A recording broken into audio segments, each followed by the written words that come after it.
Когато влизате, Любо дава билетчета. Сега ще раздавам номерата. Къде е номер? Трети номер. Добре.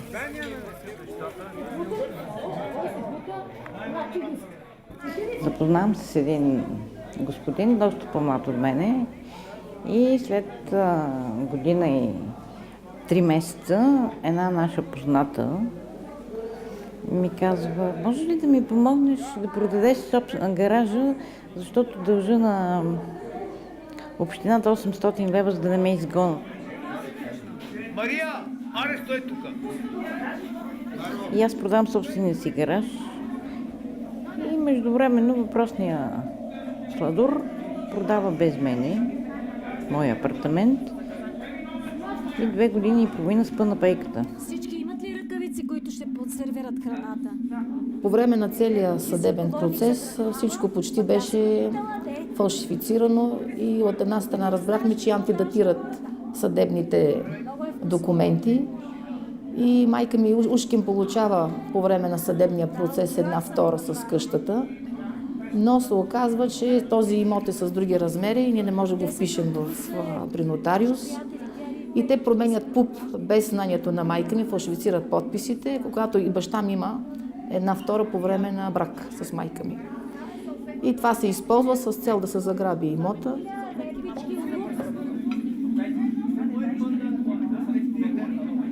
Аз живея от 30 години с наркоман. Той тогава не беше, ама после започна да взима дрога. И вече от близо 1 година почна да ни напада и да ни бие с баща ми. 3 дена ми се вие свят вече от побоищата. 7 жалби пратих в прокуратурата. Всеки момент очаквам да ми забие нож в гърба.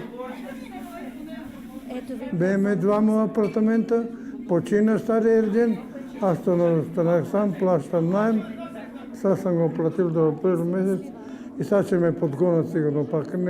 Не имам никъде жилище. На Драгоман къщата падна, братята ме нещат и е това. Тя е гневна, защото я бутна и си изпусна храната.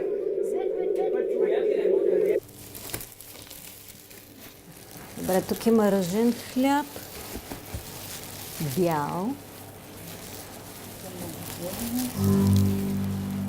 още много зърнест. Чудесно, много благодаря за дарението.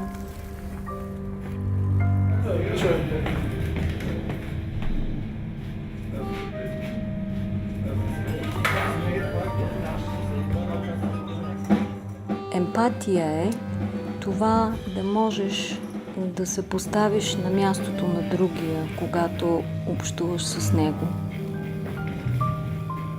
Да разглеждаш света и през неговите очи.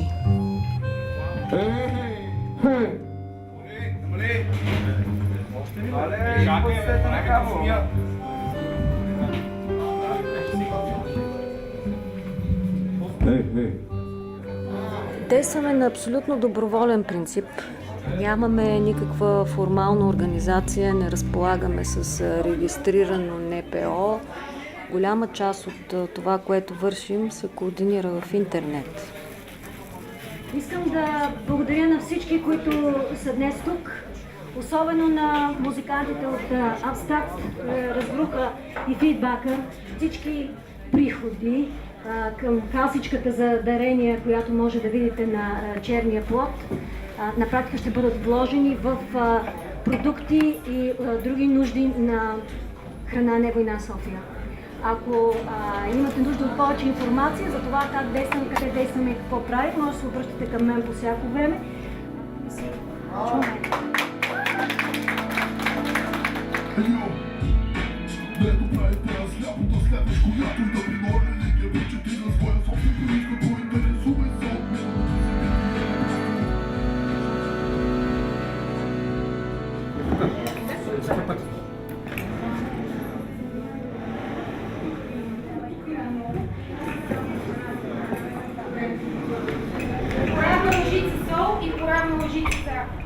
Преди 25 години Преживях много тежък епизод. Бях отвлечена, групово изнасилвана, с планове да бъда превърната в проститутка и да се прави бизнес с мен. Успях да се спася отчаяно, като скочих от високо. След това дълги години се възстановявах и физически, и психически, за да мога да изляза от ролята на жертва и да вляза в ролята на оцелял, който има готовност и желание да споделя опита си, да споделя ценностите си на ненасилие и свободолюбие с други хора. Аз съм нарисувала едно момиче и едно момче, как си разделят един чудесен хляб с квас. Тук на моето хорце има момиченца и момченца хванати за ръце, които се оказаха 8 на брой, и голямото слънце по средата на масата, което всъщност ни дарява с живот, така или иначе. Житено поле, море и слънце и изгрев, защото това е мира, най-хубавия мир, който познавам, и нямам хора нарисувани, защото насилието идва от тях. Аз съм нарисувал бай Ангел, който живее срещу солидарна кухня. Той вчера се похвали, че е събрал 10 зелки от пазара, които иначе тяха да отидат в копата за буклук, и ще може да ги изготвим. Бай Ангел е изобразен с глава, хляб. По този начин, когато човек е нахранен и е покрил базовите си нужди, той се успокоява, не проявява агресия, и затова искам да благодаря на всички, които сме се събрали днес да уместим хляб за хората, които няма какво да ядат. Това е.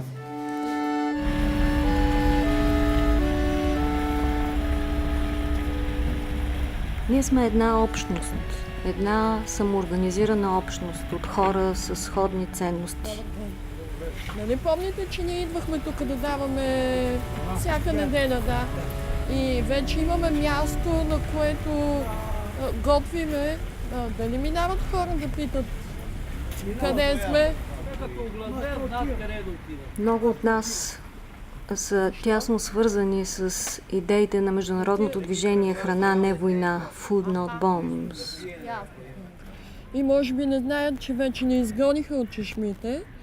И затова се наложи да си наемаме помещение на... Породило се още времената на войната в Виетнам, като някакъв тип либертарна реакция на авторитарните властови игри, стремящи се чрез военни действия, чрез агресия в международен план да постигнат конкретни политически, икономически интереси, докато "Храна, не война" залага на приоритетите на споделянето на наличните ресурси, на осигуряването свободно на храна, на всичко основно необходимо, без никакви препятствия, без граници за всички хора. За дарение ще бъдат сготвени в неделята. Ако искате да дарите няколко, супер, много мерси. Ще бъдат сготвени в неделя, 2 часа. Ако видите някой, може да го пратите зад църквата. Някой зеленчук, който няма търговски вид и така или иначе ще бъде изхвърлен. Много благодарим.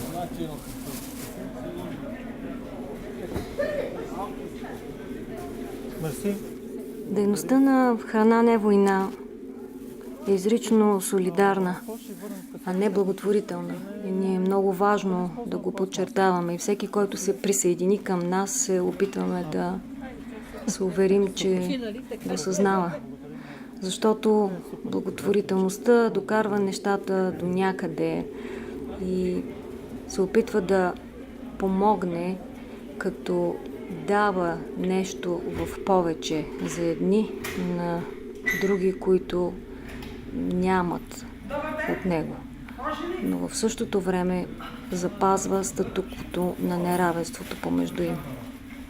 Докато солидарността, каквато се опитваме да проявяваме системно, залага на това да постигаме нещата заедно с хората в неравностойно положение.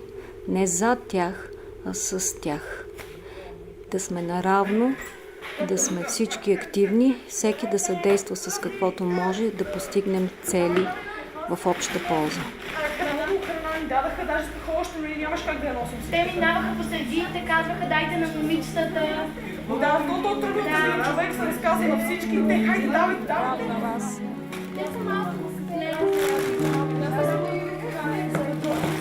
Привет! Нося едни буркани. Някакви работи, които имам от месеци, просто не съм използвала. Лайка и едни справчици. Минчо, здрасти! Това е Галя, много се радвам да ви запозная. Здравей! Добре дошла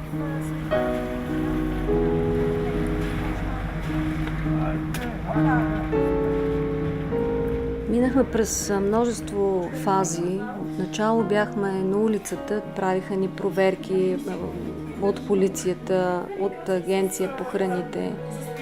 Получихме предложение от нашите приятели от социален център Фабрика Автономия да се подслоним при тях. Това беше голям шанс за нас.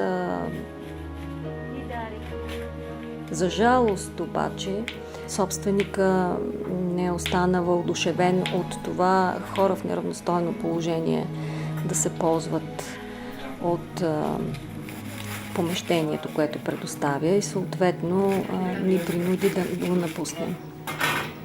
Миналия път един човек направо така скочи в кофта, за да се нахрани с салама, който бяхме изхвърлили, че нямаше как да го спра.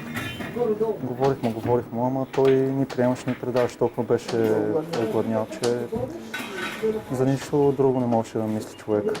Премръзнал, а пък между другото Любен също няма къде да спи в момента. Миналия път ни се оплака, че и той е бил изгонен от дома си. Така че и сега той е в някакво такова състояние на бездомност и май ще стане като човек, който живее от среща в кашоните. Което е доста кофти и хората почват да се увеличават. А пък решение няма. В кризисния център просто им дадат едно легло, на което да си легнат и ето примерно това момче иракчанчето го гонят там, няма къде живее. С артрит обикаля по студа, борят го костите. Въобще, какво правим с тези хора, не знам. Да се свържем с някакви хора, ето по някакъв начин да съдействат за това и някакви изоставени сгради или нещо общинско или не знам какво, ама тези хора са по кашоните и по кофти. След толкова години опит като детски учител, не мога да не видя тази потребност от топлина, от човек за човека, специално за тези хора. И разбира се, физическата страна на въпроса. Храна, подслон, чиста дреха, утеха, приятелство. Зимите са тежки. Трябва някак да ги преживеят.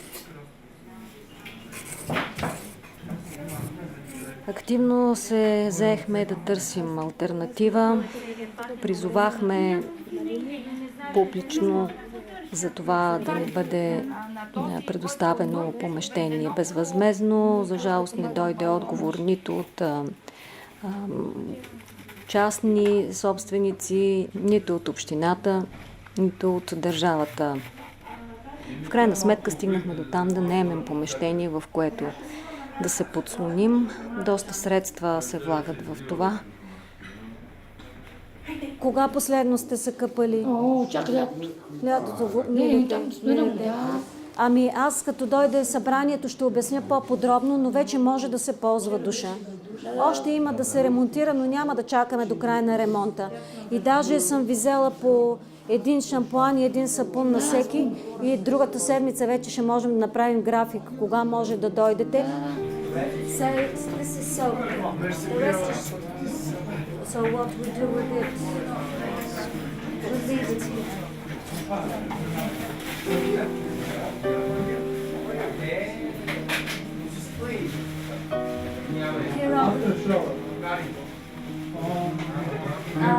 Shall we leave it here? Get some clothes. How about the flip-flops? Are you alright, say?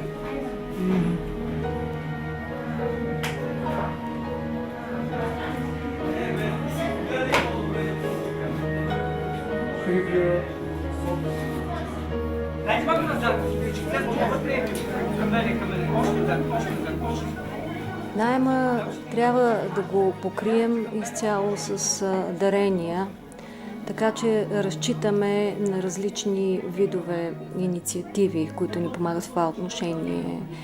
Самите ние отделяме от средствата, с които разполагаме ежемесечно, кой от заплата, кой от стипендия, за да можем да се справяме.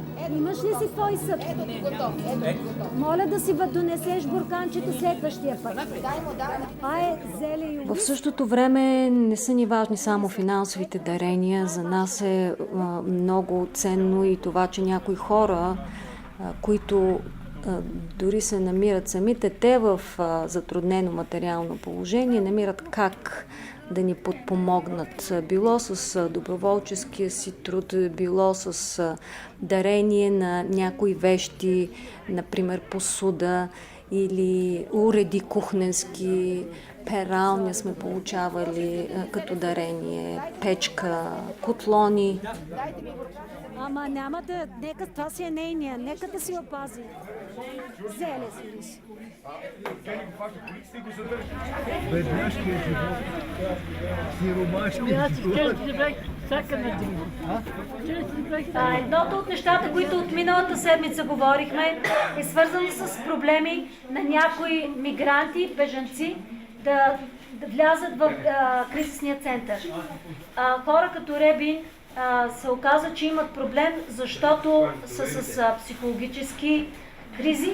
В търсене на облегчение консумират алкохол, но в кризисния център не се допускат хора, консумиращи алкохол. И трябва по някакъв начин да разберем какъв е пътя да се помогне на такива хора. Спи, иска. На топло. Да спи на топло. I'm never coming back to Iraq because my mother died. Sorry about that, you know. Сега ние сме бездомни, няма къде да сме. Няма къде да сме. С каква мръсна шапка. Цяло лято знаеш къде сме живели. Няма къде. Целият багаж ни е сферил, ние си го поставихме долу. Както на нас, така и на нея. Не се вижда, не пречи на никой. Нали, трябва да си къпеме често и всеки ден. И как в една баня толкова много хора. Направо съм се намазала сапун, трябва да си изплакна. Мъжът, че се къпа цял час, 45 минути и рита бъртата. И като излезе, ще ме нападнете, ще ме биете. Там съм се спасила. Никой не ме е нападнал, но може да получи епилептичен припадък от стрес.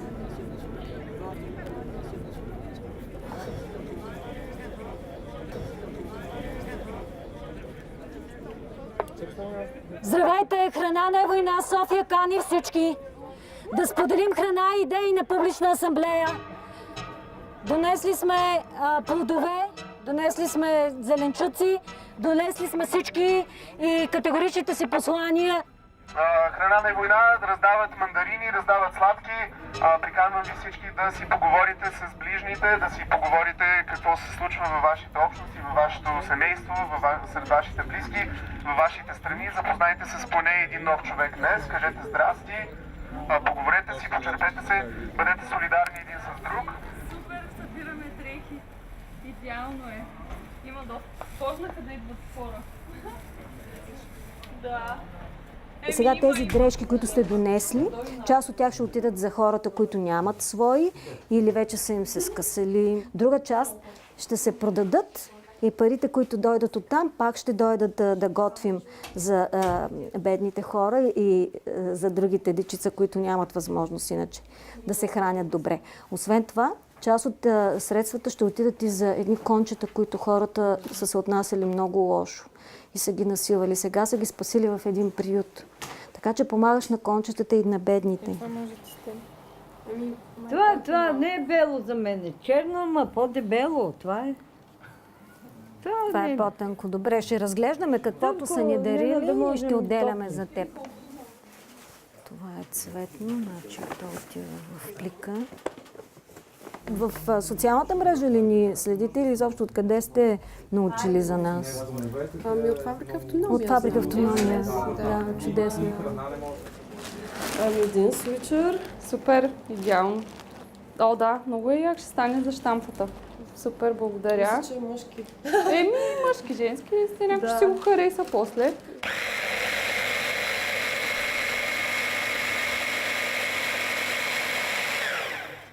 Аз тебе никога не съм те виждала на срещи, между другото. Това е защото аз най-вече в началото помагах на Иван с пренасянето на казана. Аз съм съвсем от началото. Снимах едно филмче и изведнъж виждам някакви хора, които раздават храна. Имаше тогава и един свободен пазар за дрехи. Всеки можеше да отиде и да си остави дрехи, можеше да си вземе без никакъв проблем. И започнах да взимам интервюта. Аз тогава бях в 9-ти клас. Още когато бяхме на минералните води там преди да ни изгонят. Ами, даже още по-отдавна. Бяхме на църквичката на седмочисленици.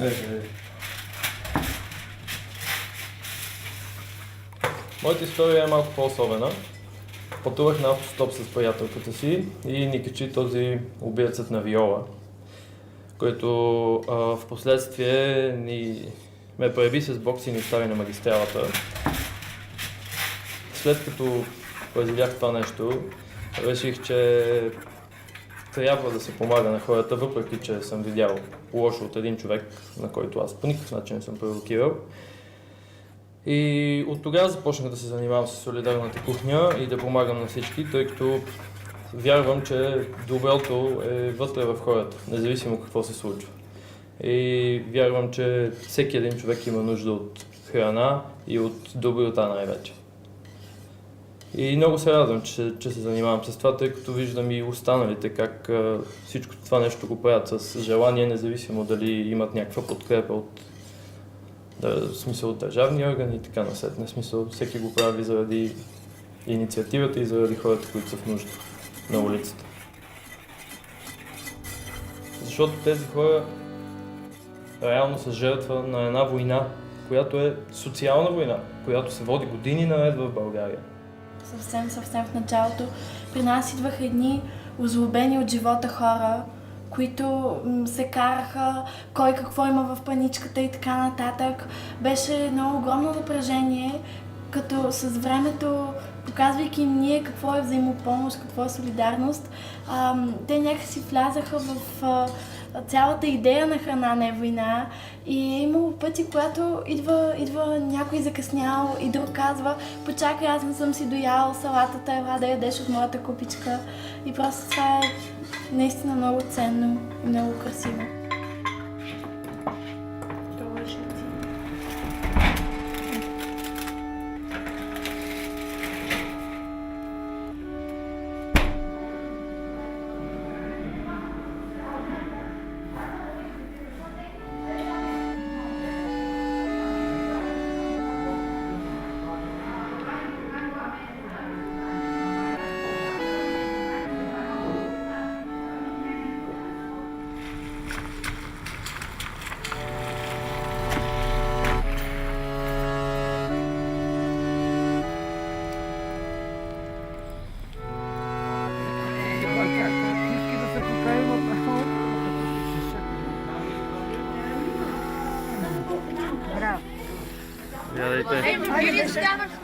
Заповядай. Още не съм стигнала до... Сега ще има за всички. Искате ли да започваме днешното събрание? Трябва да направя първо няколко съобщения. Много от вас познават Рабин от Ирак. Ако не сте разбрали, той почина. Давайте насам. В големия студ. Тялото му е взето в морга, разбрахме в коя морга. И ще се опитаме да го изискаме, за да го погребем ние. Защото няма той други близки тук в България.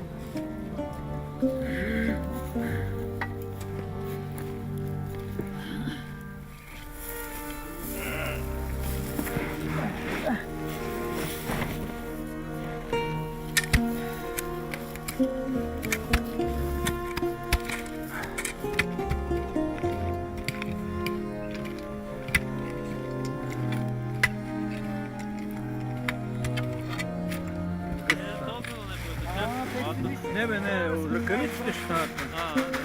Без нищо. Този компост сега ще го използваме за лятото да захраним марулките. Като се разгради, ще разбъркаме няколко пъти почвата и ще обогатим продукцията. Айде.